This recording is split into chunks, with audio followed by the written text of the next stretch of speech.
This program is brought to you by Link TV for educational and non-commercial use only.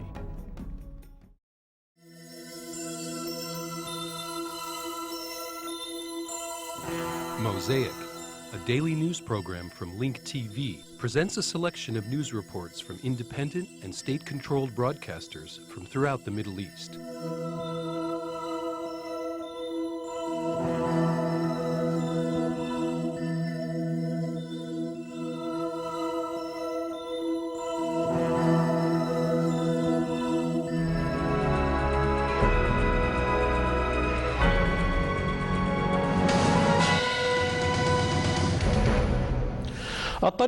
Today, the road to Ba'abda was planted with explosives. Lebanon has been hit by a series of explosions and assassinations since 2004. It seems that some episodes in the Lebanese assassination series have not yet played out. The first episode premiered in 2004, and with it a new dark page was opened in Lebanese history. Since then, the country has been hit with waves of explosions and assassinations targeting Lebanese prominent leaders, politicians, and journalists. In an attempt to destabilize the country, the terrorists have carried out an unprecedented bombing campaign. Although many of these attacks were executed in a similar fashion, the place, timing, and intended target of each attack was different. As the number of assassinations and bombing attacks continue to increase, people started to wonder what and who is next. On October 2, 2004, then Lebanese parliament member and a representative of the National Dialogue Party, Marwan Ahmadi, escaped an assassination attempt outside his house in the area of Ain Marisa. The terrorists used a remote control device to detonate a booby-trapped car near Ahmadi's passing car. While Ahmadi sustained injuries, his companion Ghazi Abu Karim was killed in the explosion. 4 months after the attempt on Ahmadi's life, the terrorists martyred Rafiq al-Hariri. On February 14, 2005, a booby-trapped car exploded, killing al-Hariri and 9 of his companions, as well as several Lebanese civilians. In addition, Basil Flihan, a Lebanese minister, died 6 months later of injuries he sustained in the explosion. On March 19, 2005, a car bomb exploded in Jdeida, injuring 6 people and causing substantial property damage. Shortly after midnight on March 23, 2005, only 4 days after the Jdeida bombing attack, a bomb was detonated in a commercial center in the area of Kaslik, killing 3 people working for the Indian consulate. On March 26, 2005, the terrorists struck again in an attempt to further destabilize the country. The terrorists carried out a bombing attack near the industrial city of Sa'd al-Bushaira, killing 2 Indian nationals and injuring 8 Lebanese civilians. On May 2, 2005, 5 weeks after the Sa'd al-Bushaira bombing attack, a large explosion rocked a shopping center in the resort town of Rumana in the Matan district. It seems that the terrorists want to hit the Lebanese tourism industry. On May 8, 2005, the terrorists sent a bloody message to the Voice of Love broadcasting station in Junia. On June 3, 2005, the claws of the terrorists committed another crime in which Samir Qasir, a journalist and a prominent leader from the democratic leftist movement, was killed in Asrafiya by a highly sophisticated bomb that was planted under the seat of his car. In less than a month following Qasir's assassination, the terrorists killed the former Secretary General of the Lebanese Communist Party, George Hawi. On June 22, 2005, Hawi was killed in broad daylight in front of his home. Hawi was also killed by a bomb that was planted under the seat of his car. On July 13, 2005, Lebanese Interior Minister Ilyas al-Mur miraculously escaped an assassination attempt after his convoy was hit by a roadside bomb in the area of Nakash. 1 person was killed and 10 others, including al-Mur, were wounded in the explosion. On July 23, 2005, 10 days after the attempt on al-Mur's life, 12 people were wounded in an explosion that targeted 2 cars in a busy street in the area of Yasuya, which is packed with residential buildings and clubs. On August 23, 2005, an explosion rocked a car parking garage in the area of Zalka. On September 18, 2005, 1 person was killed and 28 others were injured in a car bomb explosion in the area of Jetawi. The criminals always turn a deaf ear to the truth, especially when it is told by honest journalists. On September 25, 2005, May Shidyaq, a prominent Lebanese journalist, miraculously escaped an assassination attempt. On December 12, 2005, Lebanese parliament member and journalist Gibran Twaini was assassinated. Along with his driver and companion, Twaini was killed on his way to work at Al Nahar newspaper in the area of Meklis. The Battle of Nahr al-Bari did not start in the refugee camp, but rather in Ain Alaq.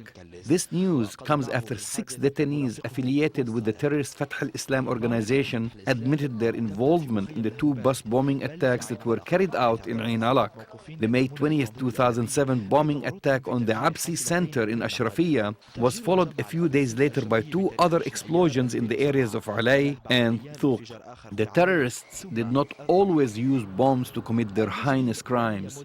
On November 21, 2006, the terrorists opened fire on a motorcade for the Lebanese minister and parliament member Pierre Jamal, martyring him and his companion Samir Shartouni. At the time of the incident, Jamal was leaving the Mar Antonio Church in the area of Jdedi in the Meten district. On June 13, 2007, a car bomb exploded, killing the head of the Lebanese future bloc Walid Eido, his son Khaled, and 6 civilians. The explosion was so powerful that the bodies of Eido and his son were thrown over to the nearby Najma sports field. On September 19, 2007, the killing machines of the terrorists continue to target more Lebanese parliament members affiliated with the majority. The terrorists waited for Antoine Ghanem, a parliament member and a representative of the Lebanese Phalange Party, to return home from abroad and assassinated him in a car bomb explosion, which also injured 4 civilians in Harsh Thabit. The terrorists realized that the Lebanese can't be intimidated, so they decided again to change tactics. Today, the terrorists carried out a daring attack on the Lebanese military institution and its symbol, Francois Al-Hajj. Here they have sent more than one message: blow up the country over its people. فرانسوا الحج وهنا أكثر من رسالة لتحطيم الوطن على رؤوس أبنائه.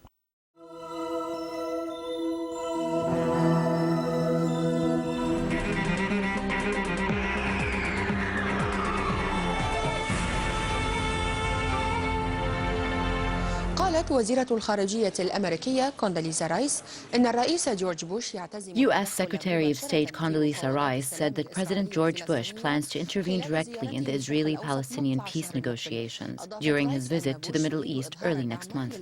Rice added that Bush wants to show his support for the bilateral negotiations by exerting direct efforts to encourage both sides to proceed in the peace process. The first session of negotiations between the Palestinian and Israeli delegations ended on a tense note due to the issues of expanding settlements and the recent Israeli attack on Gaza. The 2 sides agreed to meet again around the time of the Paris Donor Conference that will take place on the 17th of this month.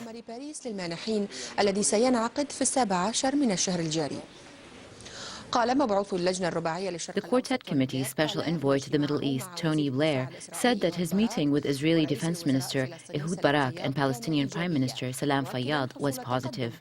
Blair said that there are developments with regards to economic projects. Ziad Halabi reports.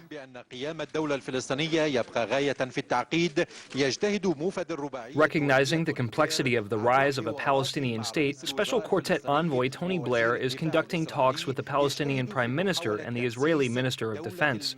Blair is trying to establish the state by reviving the economy and generating wealth. By improving the living standards of Palestinians, he hopes to convince them that change is possible. However, reviving political hope through economics is still faced with the obstacle of the Israeli Defense Force. And I think we're making real progress I think we're making real progress in terms of economic projects. What's important is to provide more jobs and greater prosperity for ordinary Palestinians on the ground, and for the Israelis to see that this will in turn benefit Israel's security. Barak, who in the past almost signed a final agreement with the Palestinians, is now one of the major doubters and cautioners in the Israeli government. In the trilateral meeting preceding the donor conference in Paris, Barak said that any development in the political process depends on the Palestinian Authority's ability to maintain order. Regarding the closures, the siege, and the lack of free movement, and so on, as well as other issues, all must be addressed while trying to resolve the political problems. If we address one issue, that does not necessarily mean that we will give up addressing other issues. We are going to the Paris conference, which is an economic conference. Tony Blair is leading the economic negotiations in addition to the peace talks in an attempt to advocate economic projects in order to develop the Palestinian institutions, including security agencies.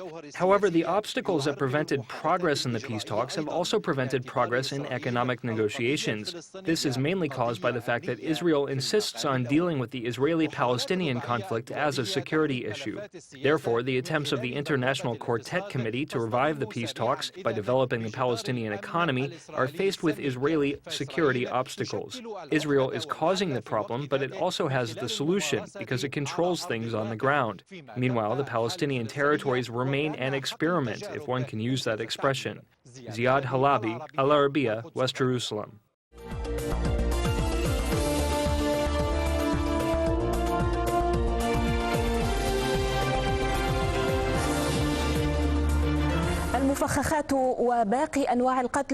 Landmines and carnage drove thousands of Iraqis to escape from their homeland in fear. Most of those who fled stopped in neighboring Syria. From there, they are keeping up with the Iraqi death toll. Every now and then, with any little improvement in the situation, Iraqi leaders travel to Syria, renewing their invitation for people to return to their homeland. Intisar Yunus reports from Damascus.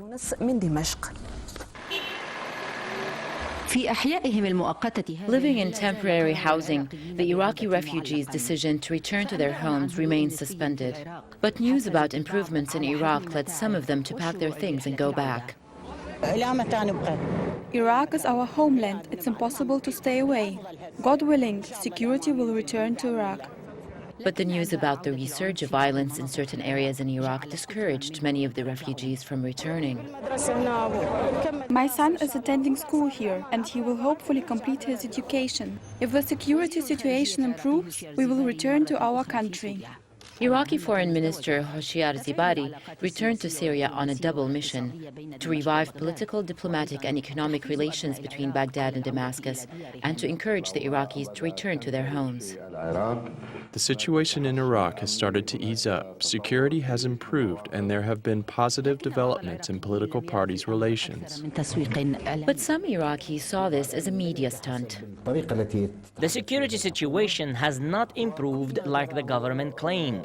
What happened was that 28,000 Iraqi refugees returned to Iraq, but 15,000 of them discovered that they cannot go back to their homes because their homes had been confiscated or taken over by the militias.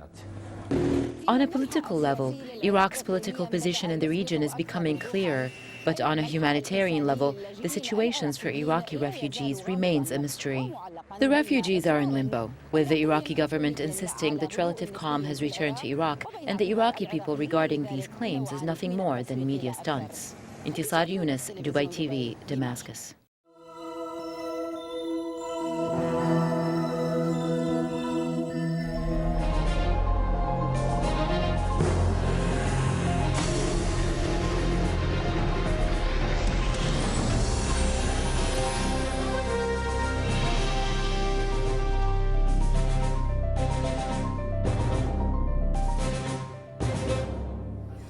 ونعود الآن إلى الخبر من الصومال حيث لقي 13 مدنيا 13 Somalis were killed and 16 others were injured in the Somali capital of Mogadishu during clashes in the Hudan area. Mortar shells fell in the crowded Bakara market in southern Mogadishu. Joining us from Mogadishu, journalist Hassan Essa. Mr. Hassan, what is the situation in the Somali capital? معنا من مقديشو الصحفي حسن عيسى.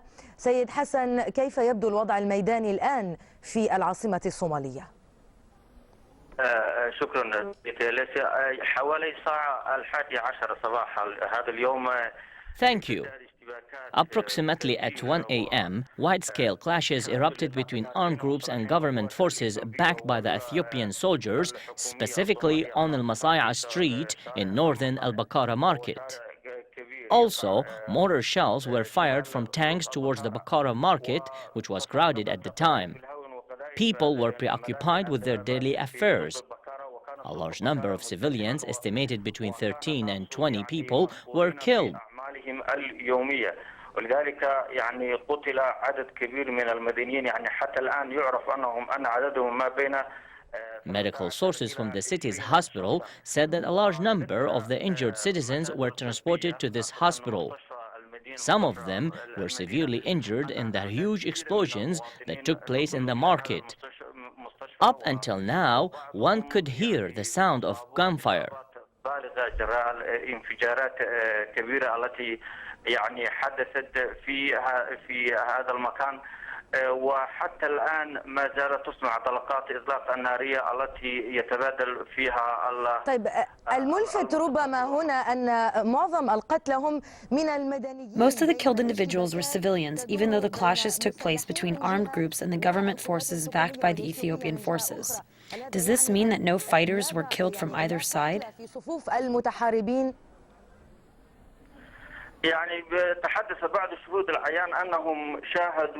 Some eyewitnesses said that they saw a number of soldiers who were killed during the clashes outside the Bakara market, but most of the injuries and death were caused by the mortar shells. The mortar shells fell without any warning, and while the civilians were preoccupied with their daily affairs. حدثت دون أن يشعر أي أحد يعني كان كل واحد من هؤلاء المدنيين هم مشغولين بأعمالهم اليومية وأعمال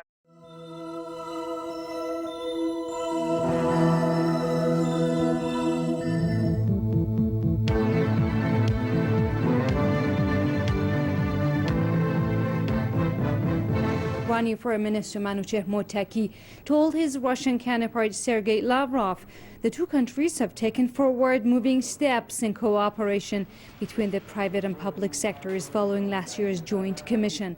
He said bilateral trade links will rise 100% this year.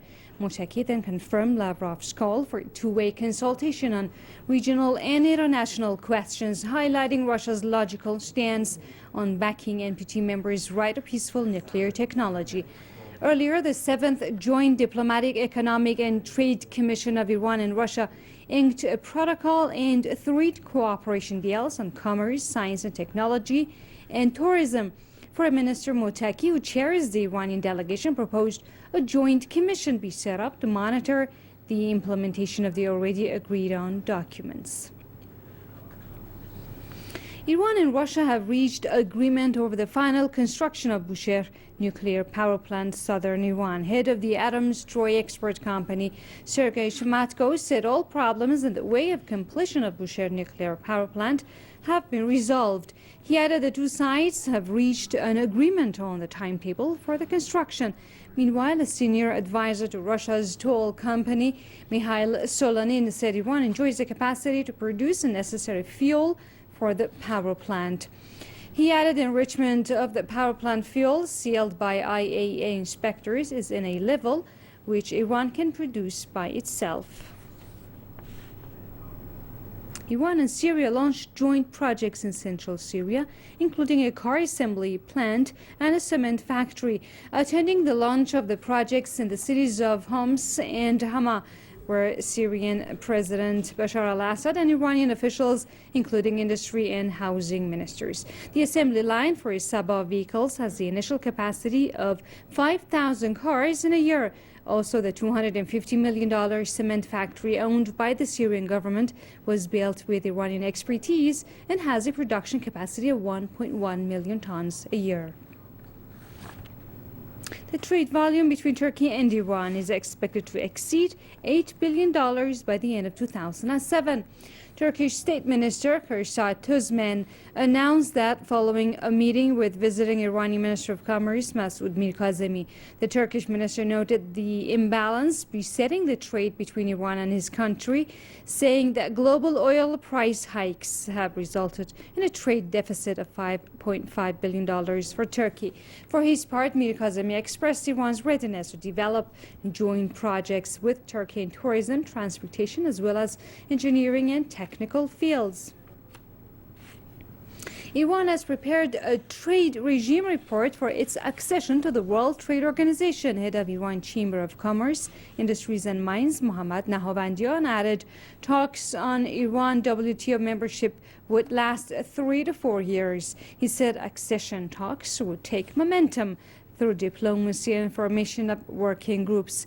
Nahavandian, who also heads the National Center for Globalization Studies, said Iran has adopted proper measures in recent years to make its economy more competitive, adding U.S. opposition over the past years has challenged Iran's membership.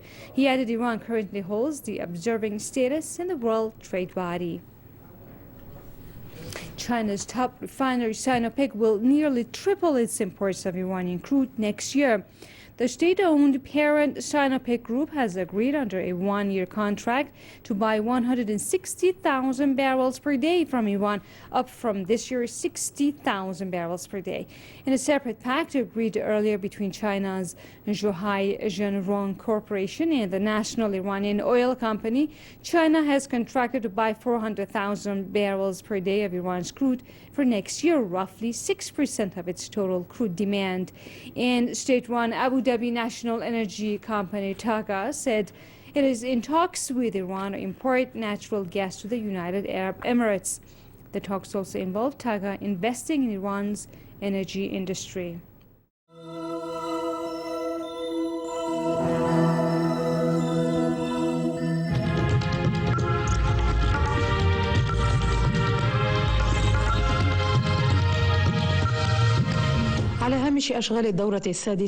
In front of the international community and on the sidelines of the 6th session of the Human Rights Council, underway in Geneva, several Moroccan victims of human rights violations spoke out against the inhumane practices committed by the Polisario against Moroccan detainees in the Tindouf camps. Shamila Shadili and Yusuf Zweitni compiled the following report. The 6th session for the Human Rights Council was underway in Geneva. During this 6th session, the Council is expected to review and evaluate organizational tasks delegated to its legislators, independent experts, and working groups. The Moroccan delegation cited human rights violations in the Tindouf camps. التقينا هنا بالسيد روبير زيمرمان والسيدة بياتريس. We received a warm welcome here. We voiced our concern to Mr. Robert Zimmerman and Mrs. Beatrice. We also drew attention to the Moroccan detainees who went missing or died in Polisario's camps. We were told that the Council is working in conjunction with Morocco regarding this issue, which makes us happy.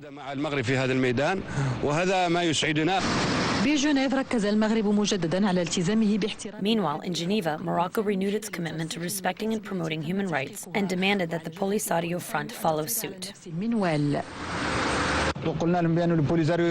We told them that the Polisario Front must be held accountable. In addition, human rights and international organizations must pursue those Polisario leaders who illegally detained a large group of people and violated their human rights. Meanwhile, in Geneva, the Human Rights Council will continue to review its human rights resolutions and mandates until December 14, 2007. The Moroccan delegation urged the international community to help end the more than 3 decades of suffering that the people of the Sahara are enduring inside the Tindouf camps in Algeria.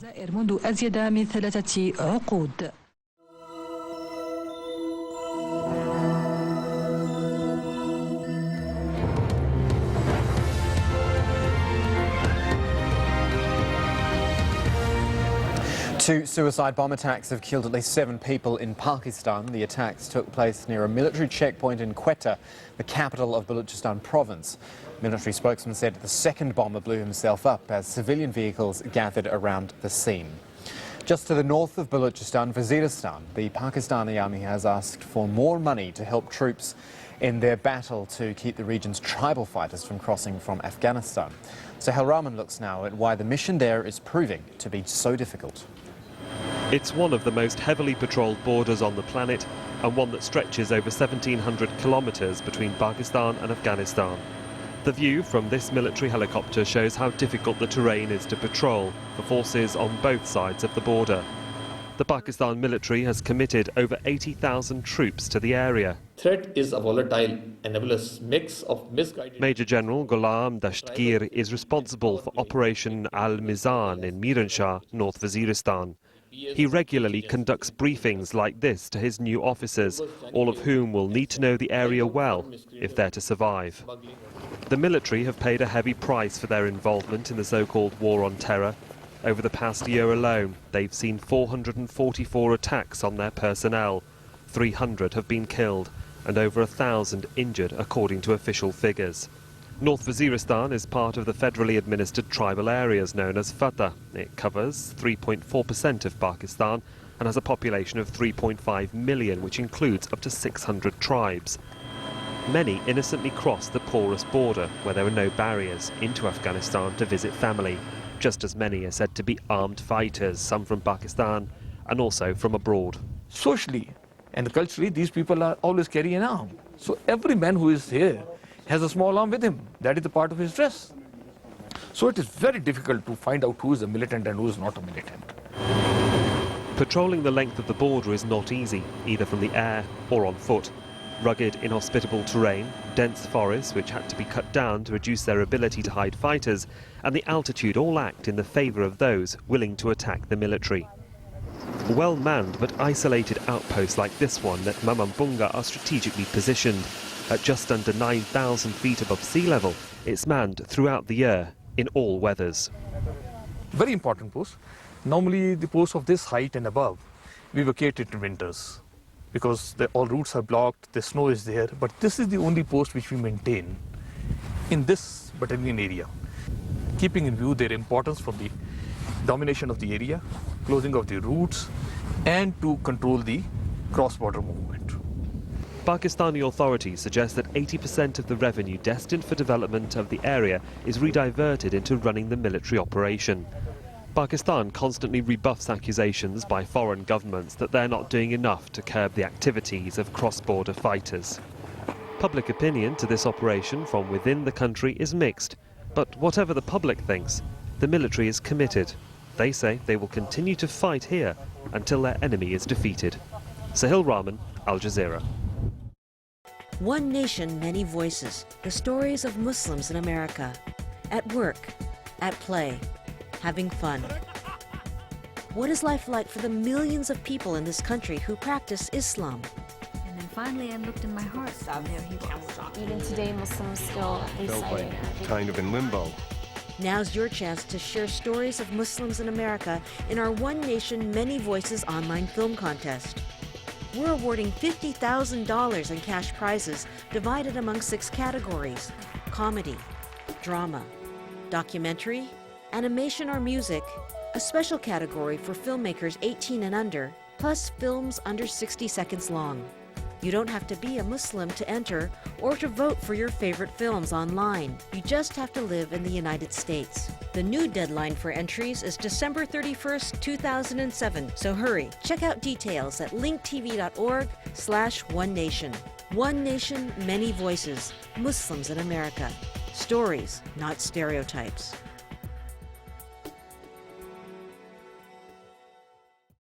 What are you giving this holiday season? Is it this? Or this? Or maybe even this? This year, why not make a change? And give your friends and family the world. Now it's easy and meaningful to give the gift of Link TV. Just go to linktv.org or call 1-866-485-8848 to honor those you care about with a tax-deductible gift in their name to Link TV. Choose from one of 3 designs and have a personalized holiday card sent to everyone on your list, letting your loved ones know that you've made them official sponsors of Television Without Borders.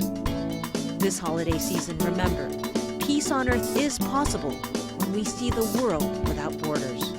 Happy holidays from Link TV. And don't forget, send your card today. Get more news about the Middle East online at linktv.org/Mosaic. The Mosaic webpage offers a complete archive of Mosaic programs, program transcripts, the Mosaic video podcast, and the Mosaic Intelligence Report, a weekly analysis of the hottest stories from the Middle East. The views expressed on Mosaic are those of the participating broadcasters, not Link TV or its sponsors. The production of Mosaic is made possible with the support of viewers like you. Thank you.